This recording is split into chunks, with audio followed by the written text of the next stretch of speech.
Yung palang blood, pag marumi, may epekto sa brain. Kaya kung gusto mong maging malinis ang brain mo, kailan malinis ang dugo mo? Dahil ang dugo ko, dumadalo yan sa lahat ng bahagi at himay-may ng ating katawan. At para mapanatili natin na hindi hirap ang ating sistema, especially ang heart, just imagine that, 24 hours na umaandar yan.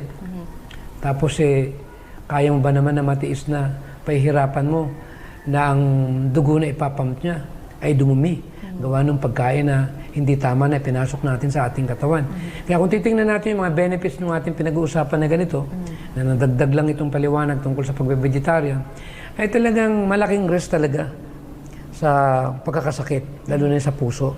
Pero kung tayo naman ay susunod at kakain tayo nitong mga kumpleto sa B vitamins na yan, yung puso natin ay nag-i-improve at natitreat yung tinatawag na problema ng may mga type 2 diabetes o kaya naman yung type 1 na umaasa na lang sa insulin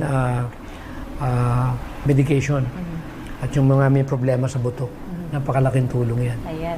Ang ganda nun, Dok, no? At meron pang iba, Dok, no? Pwede din ito mag-improve ng ating mga cholesterol levels, di ba? Especially yung sa ating po mga kaibigan, especially po yung avocado natin, di ba?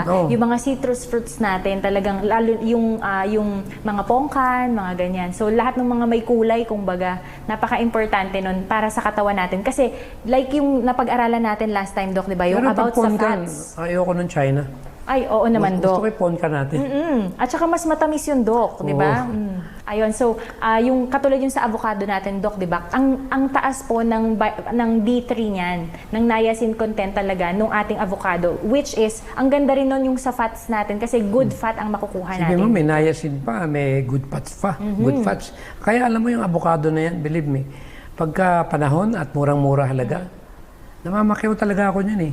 Pinoprosen ko eh. Kasi maganda yan sa mga impotence. Lalo-lalo na sa mga may problema sa kalalakihan. Yan, sa ating pong mga manonood na mga mag-asawa at may problema kumbaga sa pagkakaroon ng anak, pwede nyo po itong subukan. Yeah. At syempre, huwag po kakalimutan, kailangan ng panalangin, di ba? Dok, ano naman yung mga natin, mga deficiency naman, Dok? Kasi for sure, marami tayong mga tinatawag na mga vitamin D na mga deficiencies pag nagkukulang tayo dito. Siyempre, magkakaroon tayo nanghihina tayo, patig. Siyempre, lahat naman tayo subject talaga dyan eh.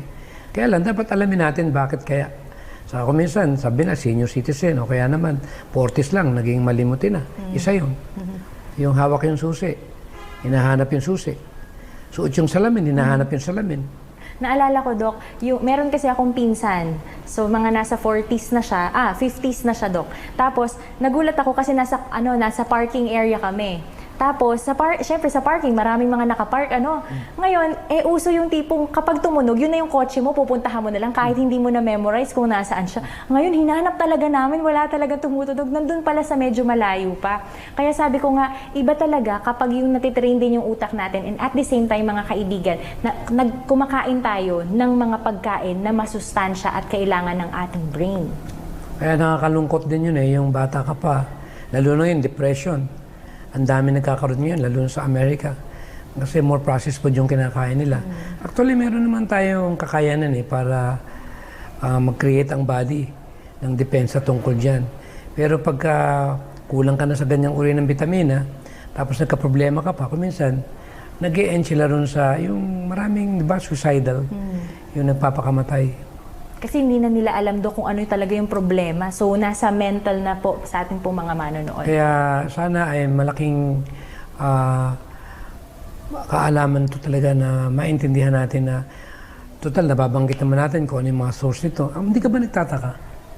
Mula nung nag-uusap tayo tungkol dito sa mga vitamina, may nakita ka ba na sa health books na puro flesh food ang pinanggalingan ng nutrients. Mga nutrients na yun? Wala naman. Wala, Dok.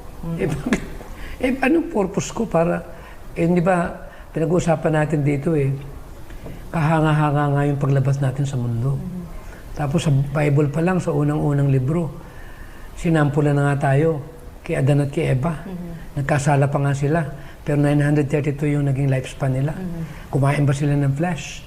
Hindi ba sapat na paalala na yan sa lahat ng mga kapatid natin At hindi lang sa lahat ng mga religion nating mga kapatiran.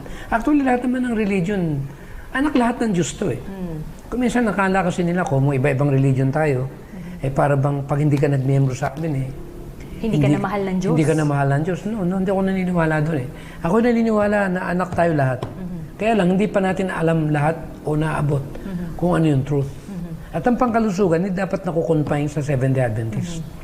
Ito talaga purposely, parang Sabbath. Hindi nakakumpine sa Seventh-day Adventist to. Talagang design ito para maging living example tayo na ito'y talagang espesyal. Ganon din naman sa health message kasi ako, alam ba, hindi naman ako pastor, di ba? I'm just a very ordinary member. Pinag-aralan ko yung palatandaan ng tunay na religion. Hindi pwedeng walang kaakibat sa Tagalog na mensahe ng pangkalusugan. Kasi biblical naman talaga yan. Kaya kung babasahin natin ang unang Thessalonians 5:23, yung kung tawagin sa natural ay holistic. Merong physical, mental, social, and spiritual. So, ibig sabihin, connected yan to each other. Hindi po pwedeng meron tatanggalin dyan. Kaya ang isa sa panawagan sa atin, sa 3rd John, may balik yung kalusugan at yung buong pagkatao. Na merong tinatawag na napakagandang purpose ng Panginoon kung bakit. Ibig niya na maibalik sa atin yung nawala na kalusugan. Nakalakip dito yung spiritual. Ito yung restoration, yung story of redemption.